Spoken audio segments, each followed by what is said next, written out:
Today we are going to discuss about subject verb agreement part 1 MCQ.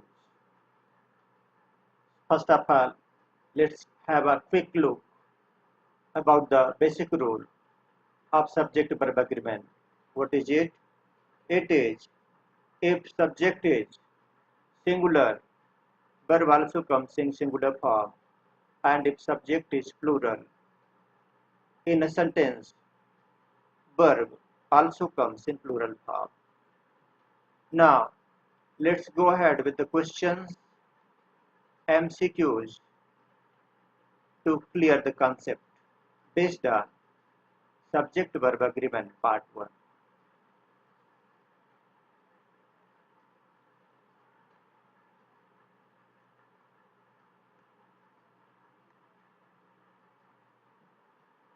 Question number 1. Radha. Question number 1 is Radha and Rohini dash friends. Now see which answer is correct.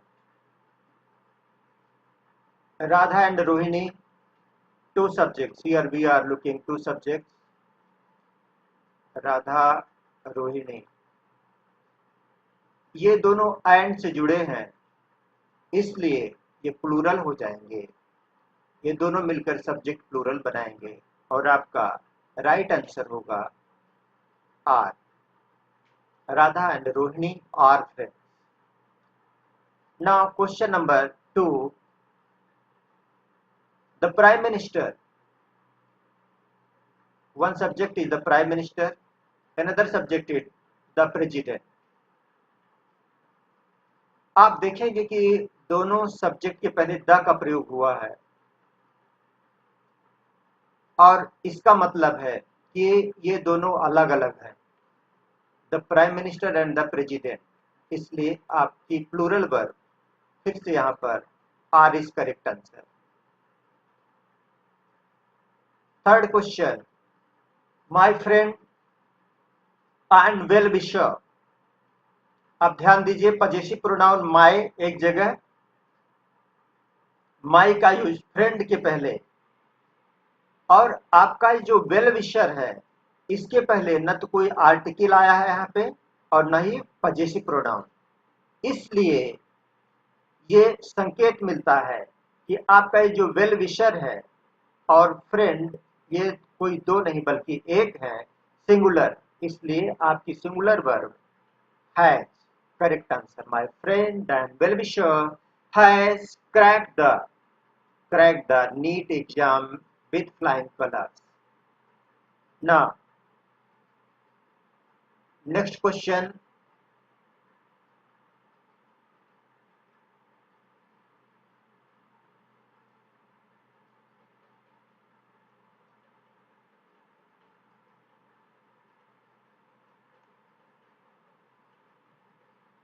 Question number 4.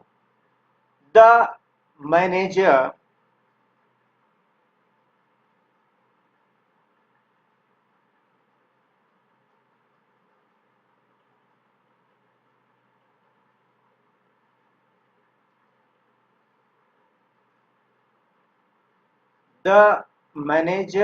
And singer.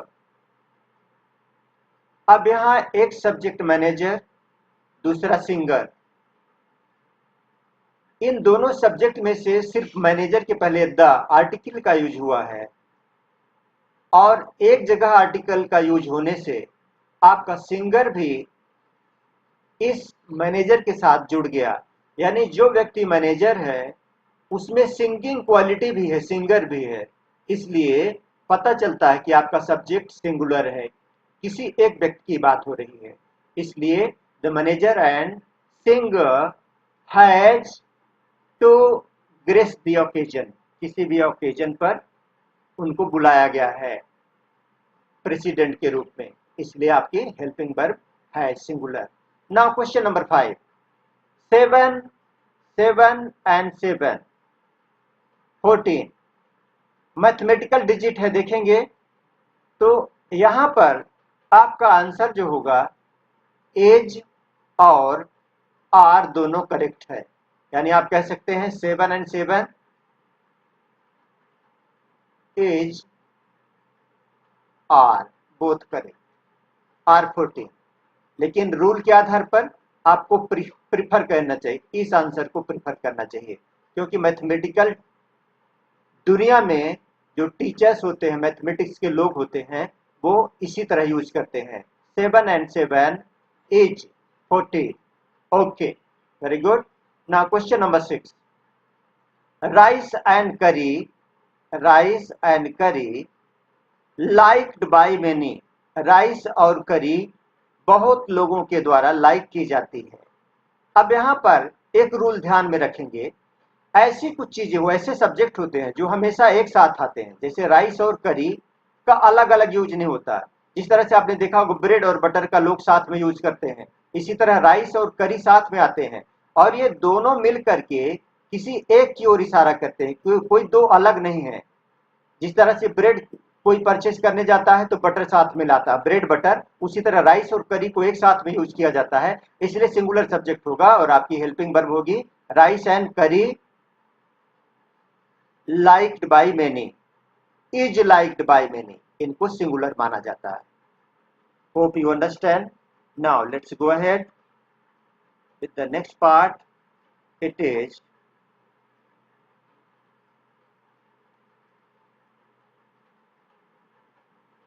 now question number 7. Question number 7, same example came here, bread and butter,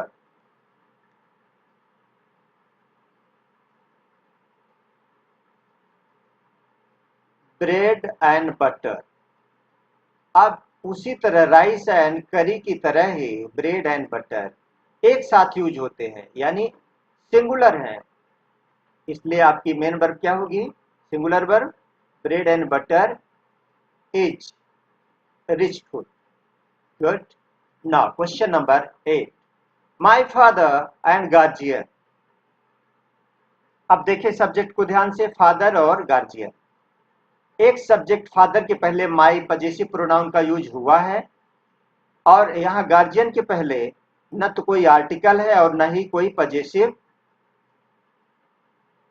pronoun है, इसलिए आपका ये father और guardian singular है। Guardian जो है, father और guardian कोई अलग नहीं, यानी फादर ही हमारे गार्जियन है, यानी यहाँ सिंगुलर सब्जेक्ट का बोध हो रहा है, इसलिए आपका everything, my father and guardian is everything for me, everything for me.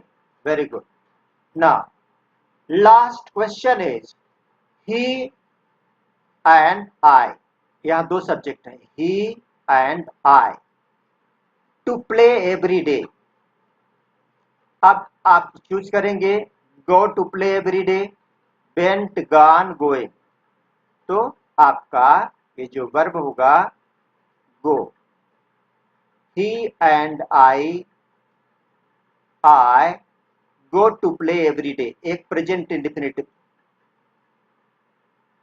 Present indefinite यानी हैबिट की बात हो रही है, इसलिए आपका ही एंड आई ये दोनों मिल करके प्लूरल सब्जेक्ट बनेंगे, इसलिए प्लूरल वर्ब गो होगा। अब आप बताइए सिंगुलर वर्ब क्या होता है, गोज होता है, GOES, लेकिन यहाँ पे plural verb go. So that's all for today students, keep on practising, thank you for watching.